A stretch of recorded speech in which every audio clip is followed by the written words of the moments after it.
Hi everybody, I'm Ruth Newby, and once again we have a podcast, this time for week 2 of semester. I hope that you enjoyed week 1. We had great fun at Fraser Coast. So this short podcast is going to introduce you to the content for week 2 and to identify the resources that you need to study and so that you can engage with them. It's a big week this week. We're going to be covering both the skeletal and muscular systems as well as joints. But this week we'll spill over into week 3, because in week 3 we do the endocrine system, and that will be a much shorter, a much smaller amount of content. So your tutorial in particular will spill over into week 3, and then together weeks 2 and 3 will be assessed in week 4 in the multiple choice exam. Just a reminder there too that you have an exam, a short online quiz coming up. I'll put up a little video about that soon. So you've got your chapters. We're reading chapters 5, 6, 7, 8, 6, 7, 8, 9, 10 and 11. I know that's a lot of work, but I'm going to give you a clue as to how to access that stuff. We're going to be looking at bones and muscles. So bone tissue is osseous tissue, and that prefix osseo or osseous you'll hear a lot. Muscles are myo, and also cartilage, which is chondro. Neurological tissue, nerve tissue is neuro. You'll hear all those words in the next few weeks.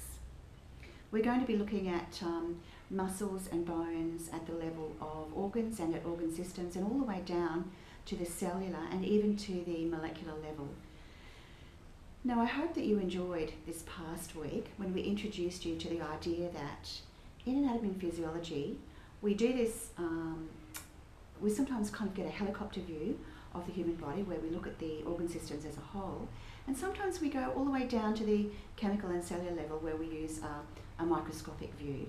And that's going to be quite an ongoing concept. In every course that we study, we'll look at the body, how it reacts using the muscle, the organ systems that we're talking about in that week.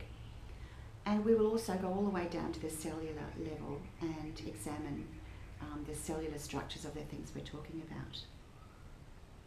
A lot of work this week. I'll go through it with you now, but remember, everything that you need to know is in the weekly workbook.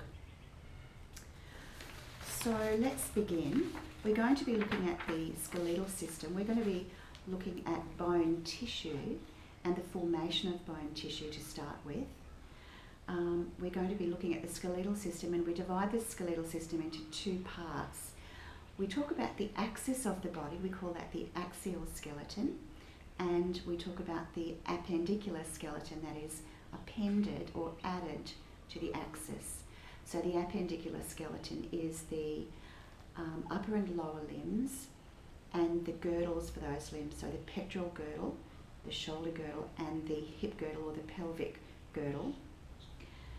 We'll then go on and talk about muscle tissue and how that is formed, and another chapter on muscles themselves and naming some muscles.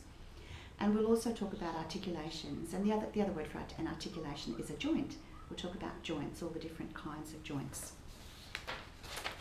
So I have a few notes here.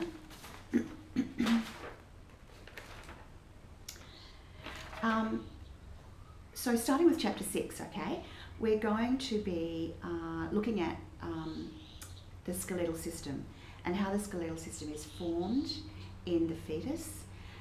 The skeletal system is made up of many tissues together. We've got osseous tissue or bony tissue, we've got cartilage as well, we've got muscles, myo, we've got adipose or fatty tissue, and we've got nervous tissue, neurological tissue. We need to think about the types of bone. So the way that bone is made up, we've got compact bone and spongy bone. And spongy bone is important because that's where your blood is formed inside your bone marrow, particularly inside the long bones. We will also take a life course approach to the formation of bone, because bone is very dynamic. It's interesting, isn't it, that you can go and find bone that has been under the ground for thousands of years, and you will know that it hasn't changed in all that time. But in life, in vivo, bone is incredibly dynamic. And that's really, I find that quite amazing, that you are constantly reshaping, remodelling your bones. During infancy and childhood and adolescence, bones grow. And to some extent, bones decline too. So bones grow and are dynamic under the influence particularly of muscle tissue and particularly weight-bearing muscle. In chapters 7 and 8, we will look at the axial and the appendicular skeleton. So the axial skeleton forms the axis of the body.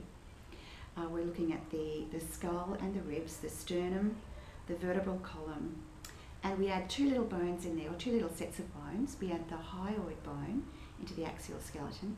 The hyoid bone is quite interesting because it does a lot of stuff. It provides attachment to muscles, which are very much the things that make us human, and they also keep us alive.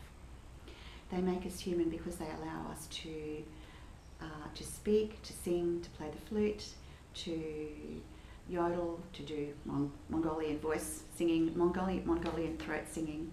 They allow us to swallow safely because of all the muscle coordination that's involved in swallowing, breathing. You know, little infants, they suck, swallow, breathe.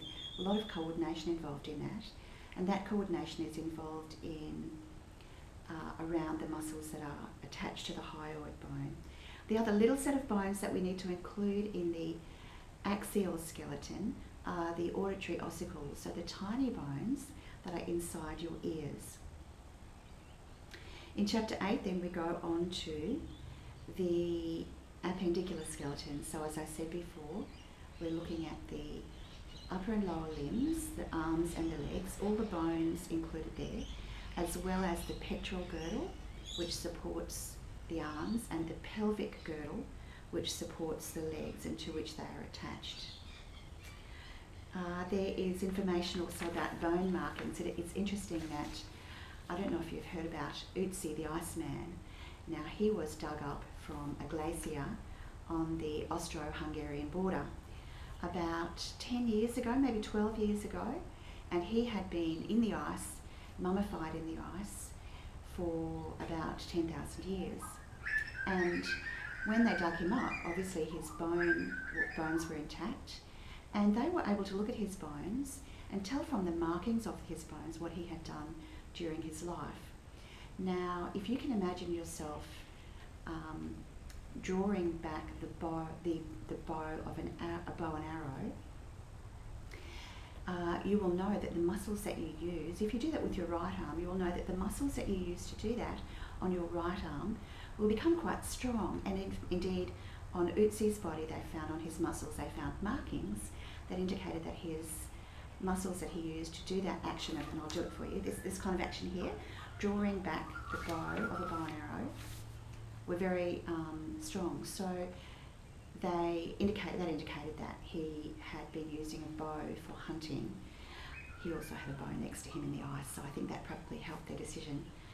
But it's interesting, isn't it, that in life our bones are very dynamic, particularly under the influence of exercise, and particularly under weight-bearing exercise. We go on then to the study of joints. Joints are classified in a number of ways. We classify them structurally, which is what we'll be doing in this course.